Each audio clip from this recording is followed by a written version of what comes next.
While the incense and candles are being lit, would we all stand, please, and recite the incense offering that Thich Nhat Hanh wrote and then recited all his places of meditation and temples around the world. And together we say, in gratitude we offer this incense throughout space and time to all Buddhas and Bodhisattvas.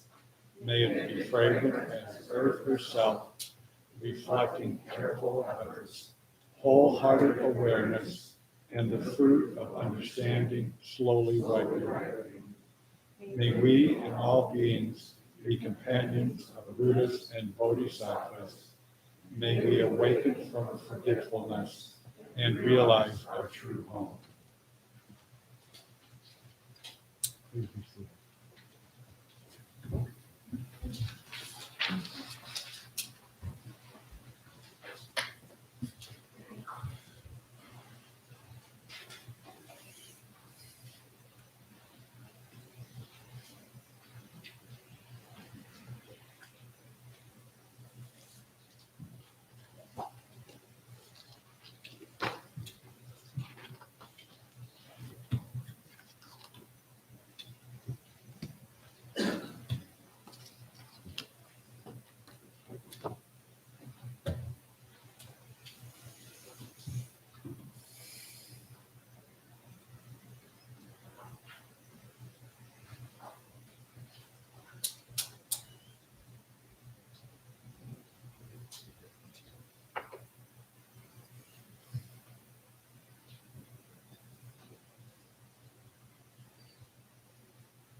I don't want everybody up and downing all morning, so just stay here in your seat and we can recite the three refuges on page 7.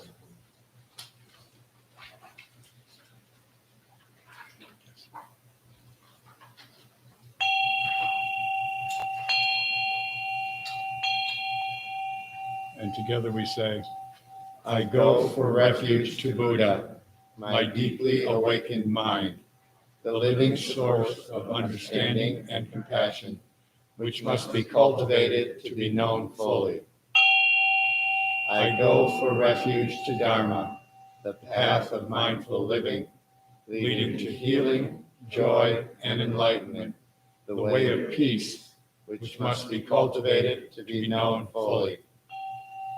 I go for refuge to the Sangha, the loving and supportive community of practice, realizing harmony, awareness, and liberation, which must be cultivated to be known fully.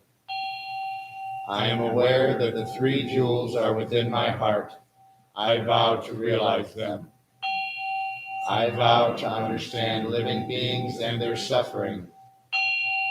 I vow to cultivate loving kindness and compassion and to practice joy and equanimity. I vow to live simply and sanely, content with few possessions, and to keep my body healthy. I vow to let go of all worry and anxiety in order to be light and free. I am aware that I owe so much to my parents, teachers, friends, and all beings. I vow to be worthy of their trust, to practice wholeheartedly, so that understanding and compassion will flower, and I can help living beings be free from their suffering. May the Buddha, the Dharma, and the Sangha support my efforts. May the Buddha, the Dharma, and the Sangha support my efforts. May the Buddha, the Dharma, and the Sangha support my efforts.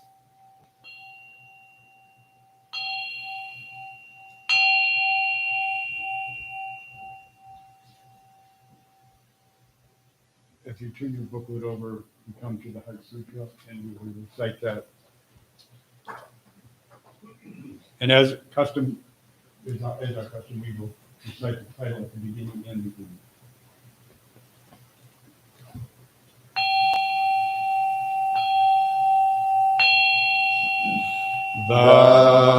Maha Prajna Paramita Hridaya Sutra.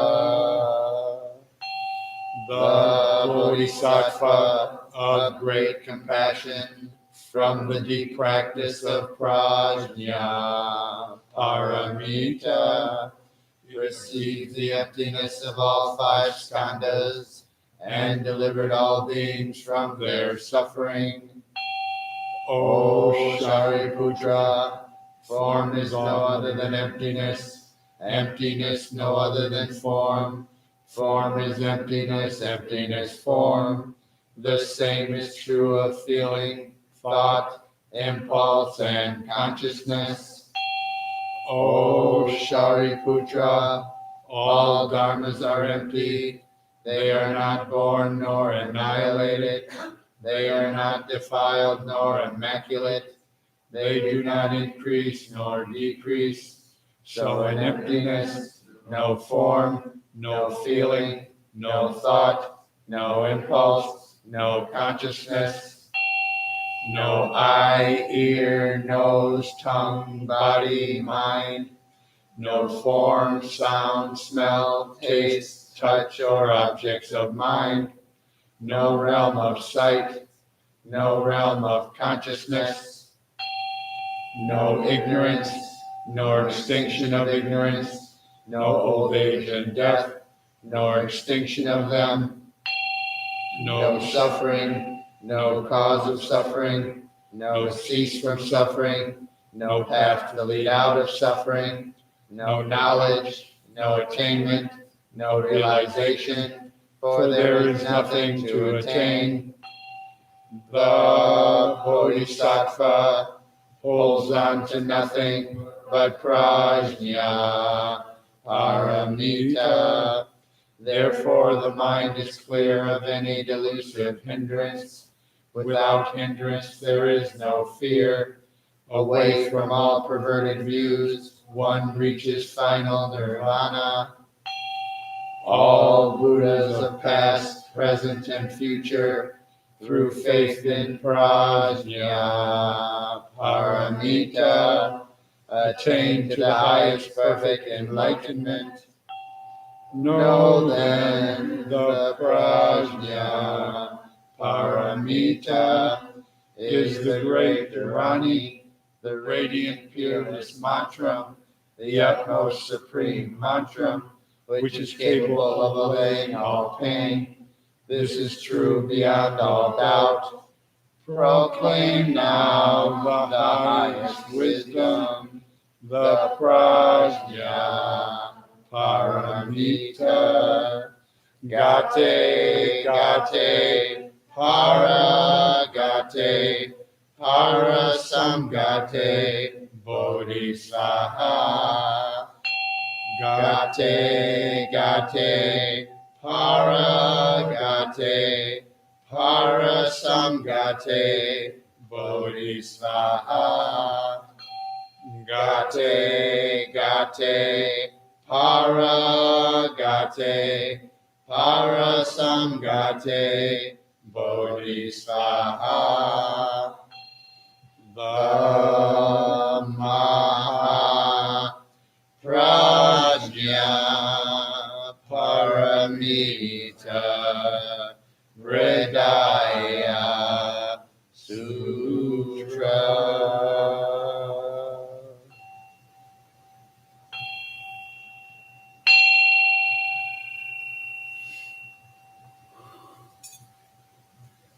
Thank you.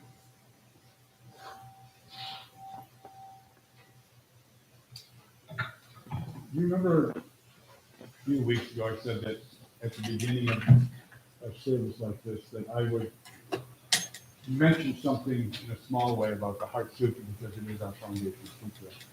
And I was going to talk about another thing, and then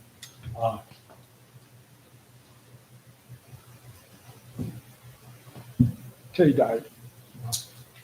So I'm going to say something about this and this. In here, there's a line that says, all Shariputra, all dharmas are empty. And dharma with a little d, remember, means anything. You can replace it with the word thing. So it's anything. That O Shariputra, all dharmas are empty. They are not born nor annihilated. They are not defiled nor impacted. They do not increase or decrease. They are not born nor annihilated. And that brings me to, I don't know if you all have been able to see this, it's a picture of a wave. And above it is a quote from Thich Nhat Hanh, and it says, enlightenment is when a wave realizes it is the ocean. I think that and this line, they are not born nor annihilated, go well together.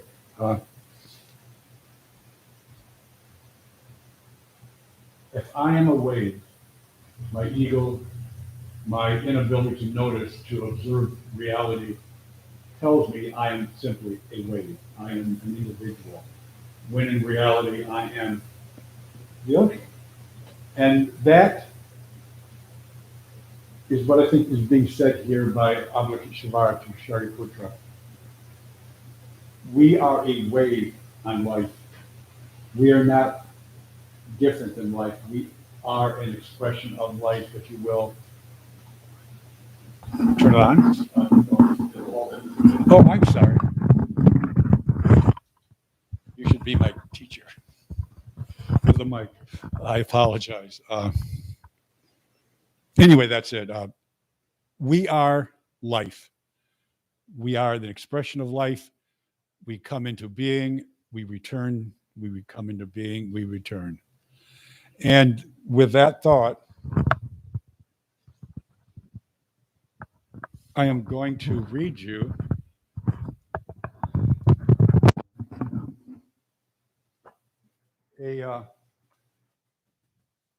a gatha that I read at funerals, memorial services a lot. It was written by Thich Nhat Hanh, and it helps state what I've tried to say very clumsily. It says it in a much better way.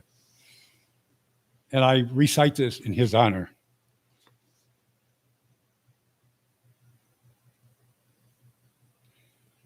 This body is not me. I am not limited by this body. I am life without boundaries. I have never been born and I have never died. Look at the ocean and the sky filled with stars, manifestations of my wondrous true mind. Since before time, I have been free. Birth and death are only doors through which we pass, sacred thresholds on our journey. Birth and death are a game of hide and seek. So laugh with me, hold my hand, let us say goodbye. Say goodbye to meet again soon. We meet today, we will meet again tomorrow. We will meet at the source every moment. We will meet each other in all forms of life.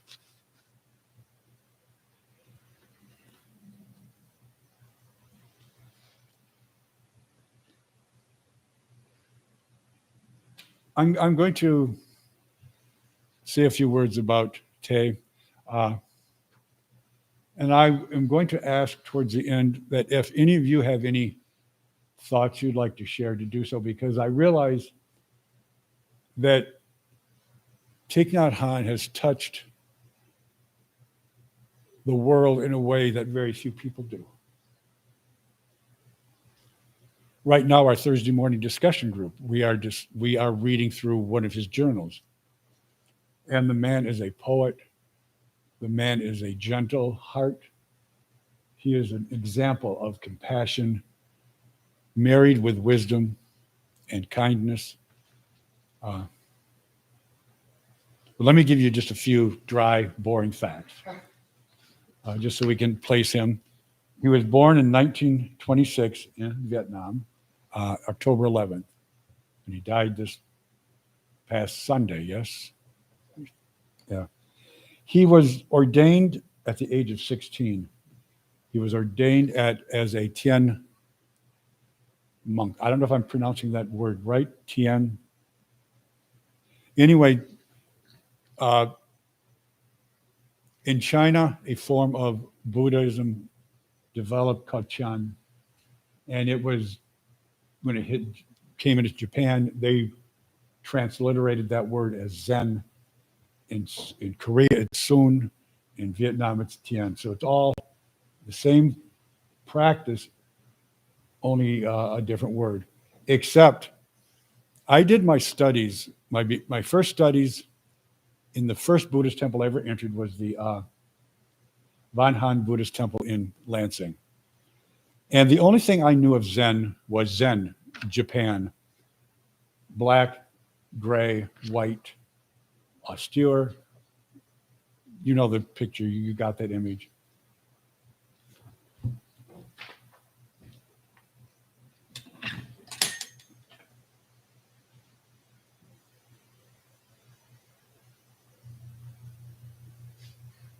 That is a Vietnamese Zen center temple. I walked into that temple. There's this huge, huge gold there because I might get a seizure, you know. But and there were, like I said, there were fig trees with lights on them, colorful, playful. And I grew up a Catholic, a German Catholic. Dull. First time I went to a Mexican Catholic church, I was astounded at the color, the joy, the happiness. And that's what I felt there at that temple. I've told you before, I think Buddhism is a happy, joyful experience because it's freeing us from our own BS that we carry with us. So anyway, I fell in love with Thich Nhat Hanh that day when someone started sharing some thoughts of his. And I've never looked back. He's just a wonderful teacher. He created what is called engaged Buddhism, which is people who practice the Dharma, the Buddha's Dharma, are seeking ways to apply the Buddha Dharma to and the ethics and the insights that we learn, trying to apply them to the contemporary situations like environmental causes, social, political, economic justice, and anywhere where there's an injustice to anybody, anything, trying to find a way to lift the world. There's a wonderful story in the Christian Bible about the Good Samaritan who helped somebody who was not of his class, not of his religion, not of his tribe. In Buddhism, the Four Noble Abodes, the first one is loving kindness. That's what it's saying, to love, to help everybody, no matter who it is. And Thich Nhat Hanh, growing up in that horrid war, kept that in his heart. And I think the death and destruction all around him helped it solidify. I don't know if it would have done that to me, but he became a deeper practitioner. In 1967, he was nominated by Dr. Martin Luther King Jr. for the Nobel Peace Prize. He didn't receive it, but I thought that was a wonderful gesture.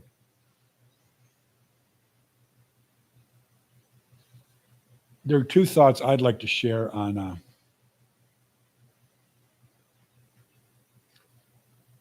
Thich Nhat Hanh. He said that human beings are not independent of other life. That we have to, if we want to protect ourselves, we have to protect other life. We have to protect the air we breathe, the water we drink, the planet we live on. Because we're all connected. Remember his teaching on interbeing. Everything is connected. Dr. Martin Luther King said, you pluck a spider web here, it's going to vibrate over there. He was just echoing Thich Nhat Hanh. But Thich Nhat Hanh was also a poet, and I have discovered for me that poetry has a way of expressing in a few words, a few verbal pictures, what prose cannot express sometimes in a volume.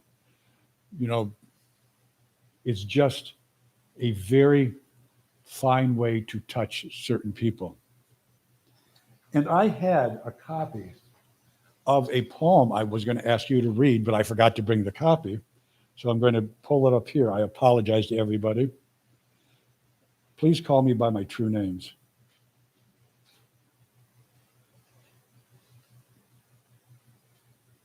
No. Where are you? Do you have a copy, you said? See what happens when you get old? Don't get old. No. She'll read. I'm sorry. Okay. Do you mind? Yeah, you have to use the mic. And I apologize for my silliness here. Now, should I take my mask Yes. off? I could have waited till you turned off the mic, couldn't I? I feel like I'm multitasking. You're wonderful. Good morning. Please call me by my true names, by Thich Nhat Hanh. Don't say that I will depart tomorrow. Even today, I am still arriving. Look deeply. Every second, I am arriving to be a bud on a spring branch, to be a tiny bird with still fragile wings, learning to sing in my new nest, to be a caterpillar in the heart of a flower, to be a jewel hiding itself in a stone. I still arrive in order to laugh and to cry, to fear and to hope. The rhythm of my heart is the birth and death of all that is alive. I am the mayfly metamorphosing on the surface of the river, and I am the bird that swoops down to swallow the mayfly. I am the frog swimming happily in the clear water of a pond, and I am the grass snake that silently feeds itself on the frog. I am the child in Uganda, all skin and bones, my legs as thin as bamboo sticks, and I am the arms merchant selling deadly weapons to Uganda. I am the 12-year-old girl, refugee on a small boat, who throws herself in the ocean after being raped by a sea pirate. I am the pirate, my heart not yet capable of seeing and loving. I am a member of the Politburo with plenty of power in my hands, and I am the man who has to pay his debt of blood to my people dying slowly in a forced labor camp. My joy is like spring, so warm, it makes flowers bloom all over the earth.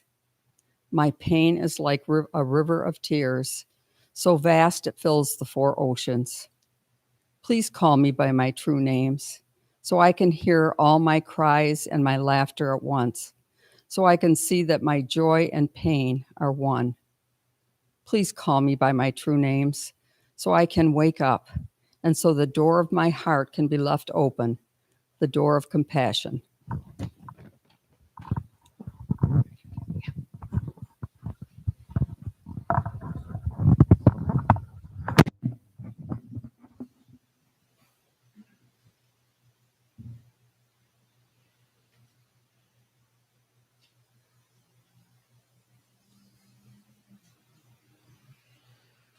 Does anybody have any thoughts they'd like to share on their experience of Thich Nhat Hanh, his teachings, his poetry, his example?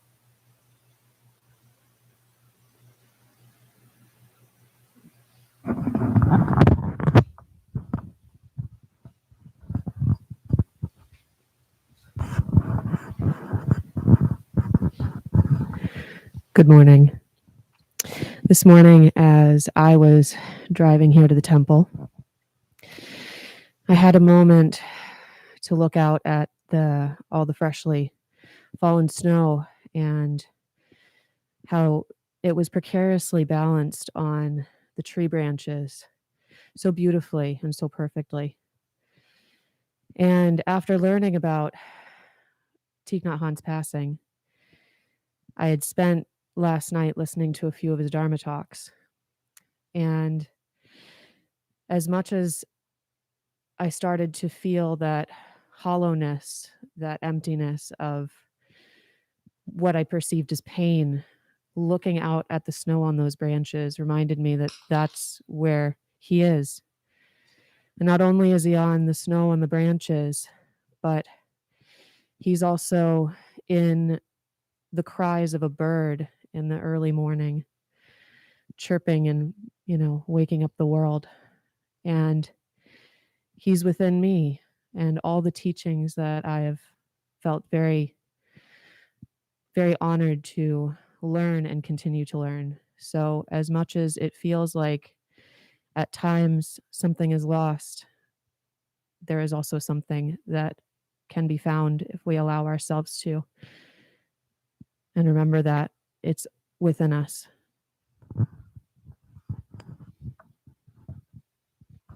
else?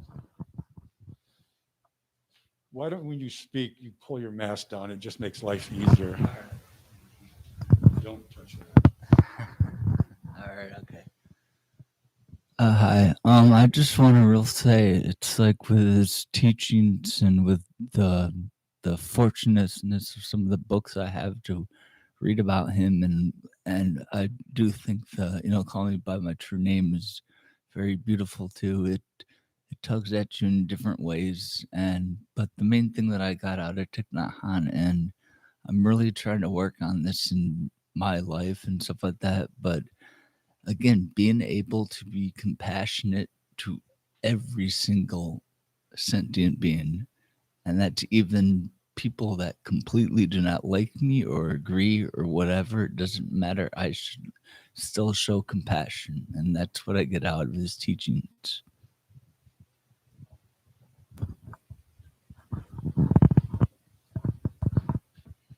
I'd have to say that it is sad in anybody's passing, certainly. But the feeling that I have is immense gratitude for the Bodhisattva that was alive during our time. And just as kind of an aside, Plum Village is doing a week-long memorial service that's been really incredible. But I wanted to just say that the feeling that I have, yes, was sadness. I understood that it would happen. He's been sick for a very long time, but immense, immense gratitude.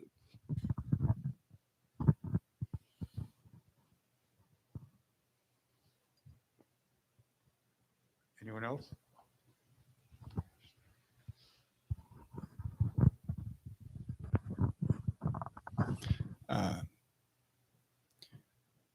We spent a good part of the day yesterday also watching the Plum Village Memorial and some other things. And I just wanted to say real quick a couple of things.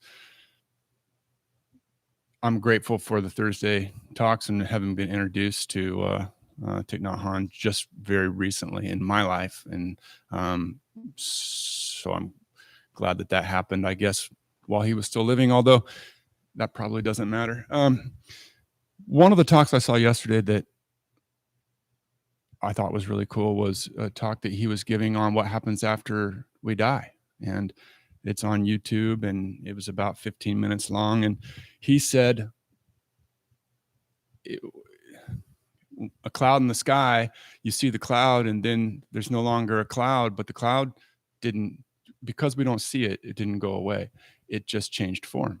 It became rain. It became water on the earth. It became then plants growing. So that just because we don't see the cloud, again, it's not that the cloud died. And he said it's the same with what happens after we die. And he summed up, he said, so the best answer for what happens after we die is we don't die. And then everybody laughed. And I thought that was really, really great. So.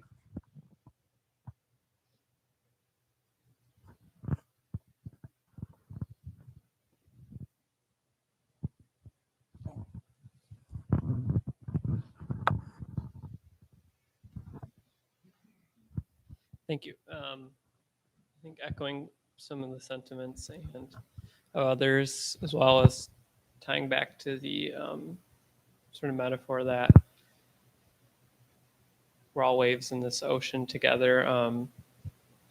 One of the messages from Thich Nhat Hanh that continues to inspire me is the message towards social justice, and that Buddhism can really be a way to help ensure that justice is there for in all its forms. And Thich Nhat Hanh always inspired me that despite the horrible things that he endured as a young man and throughout his life, that he continued to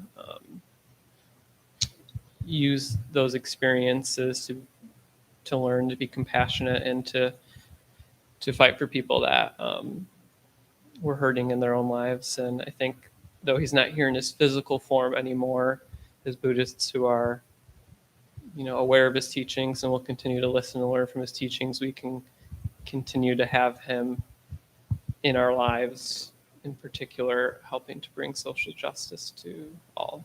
So.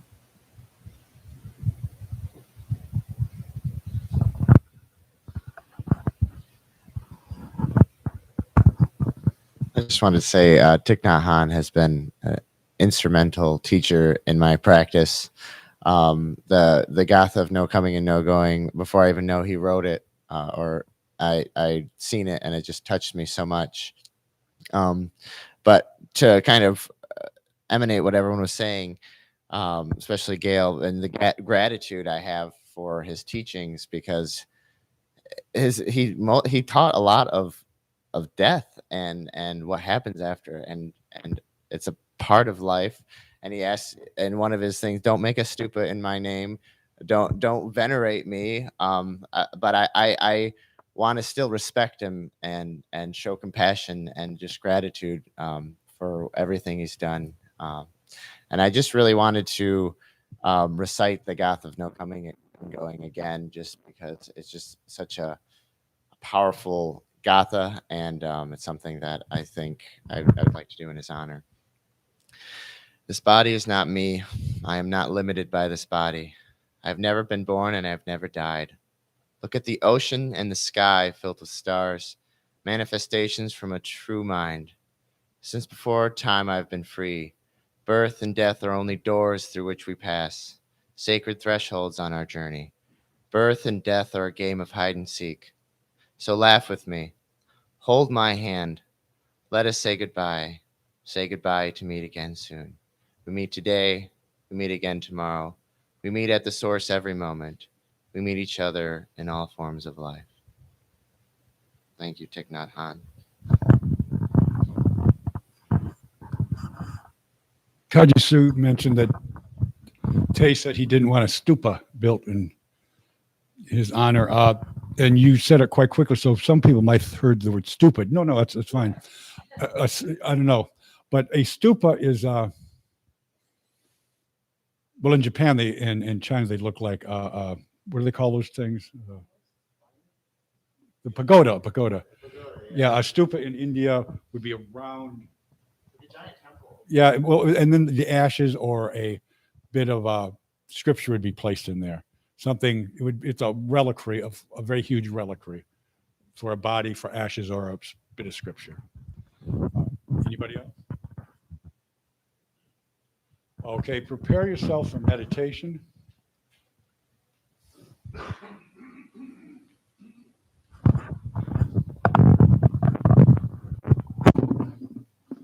This, the book that I read from is called Chanting from the Heart, and it's the Buddhist Ceremonies and Daily Practices from Plum Village. And in this, there are many gathas. A gatha is a verse. And he has a gatha for washing dishes, for answering the phone, a gatha for everything. It's just to put yourself in a frame of mind. I love the gatha for washing dishes. He says, the warm water, I feel like I'm holding the baby Buddha,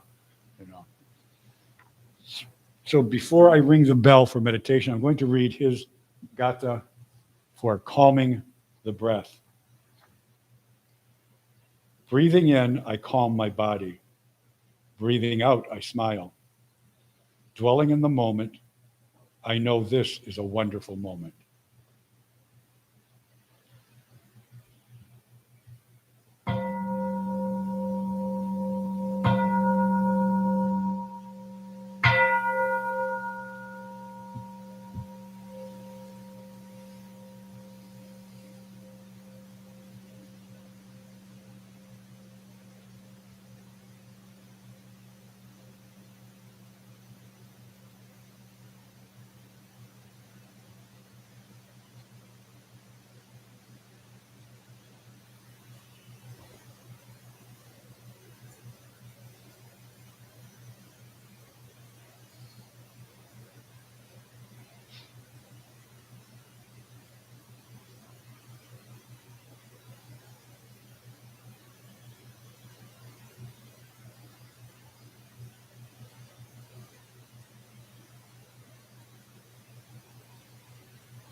We bow.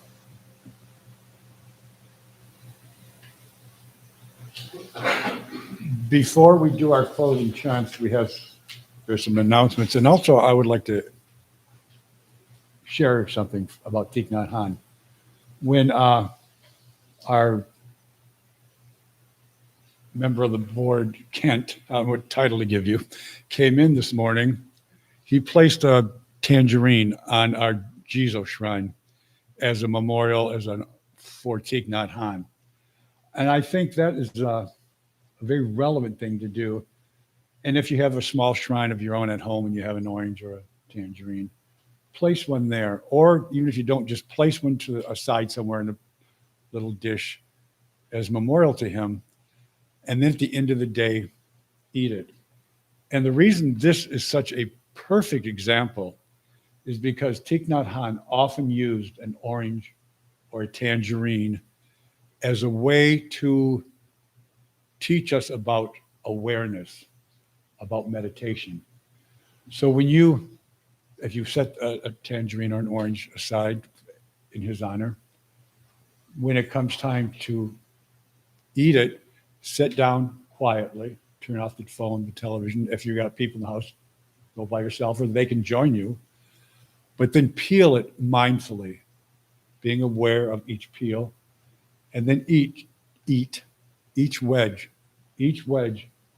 individually, and chew it thoroughly,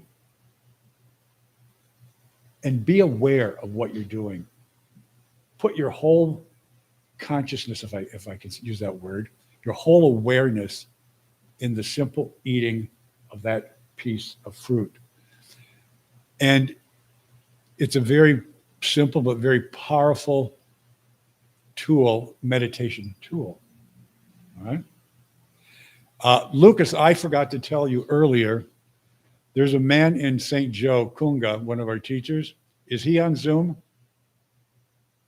Do you know if he's on Zoom? In St. Joe, there's a man named Kunga. He's our teacher here. And he said if you could make him host of Zoom, he would take over and do the virtual tea. I don't know if he's there or not, but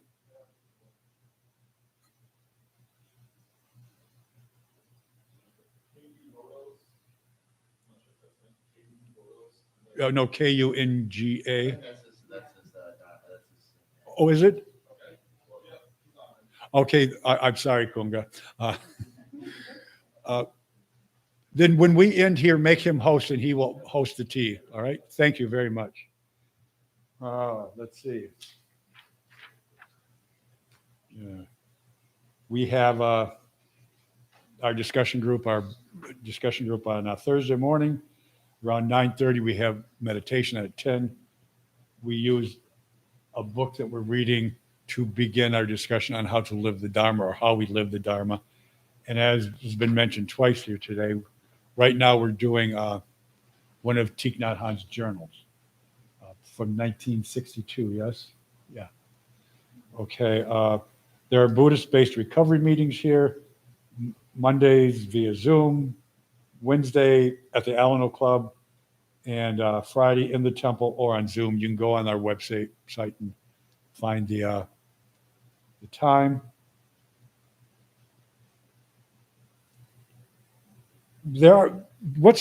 When's the next board meeting?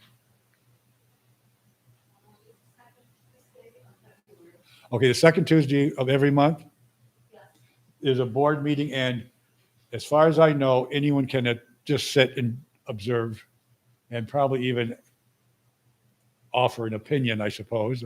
Sure. Okay. Anybody here have any announcements? Yes. I keep overlooking you, don't I, Kate?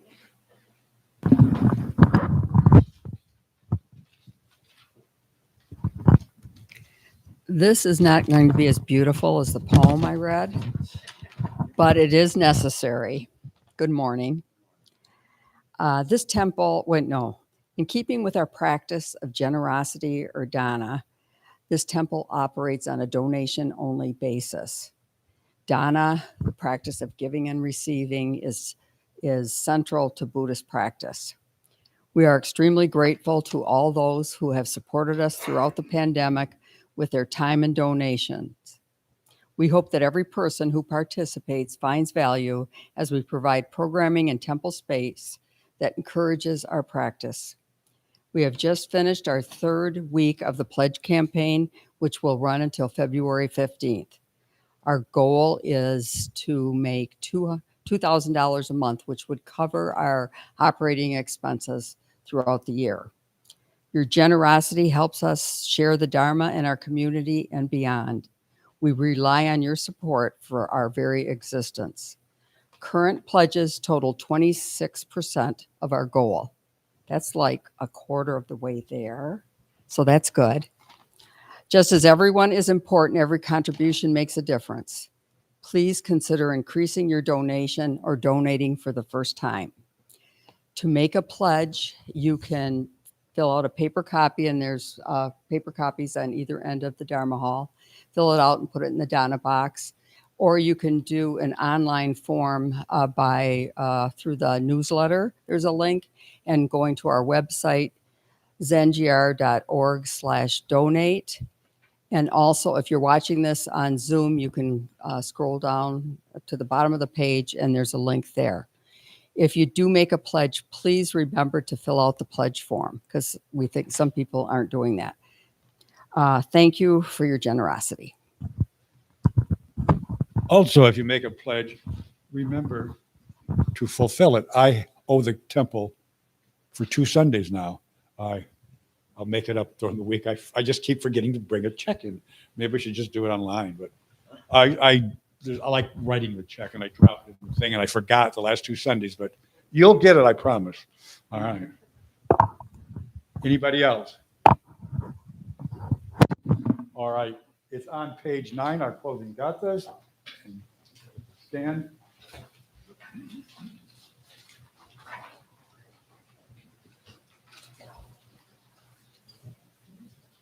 And together we say, for all actions ever committed by me since of old, on account of my beginningless greed, anger, and ignorance, born of my body, mouth, and thoughts, now I atone for them all.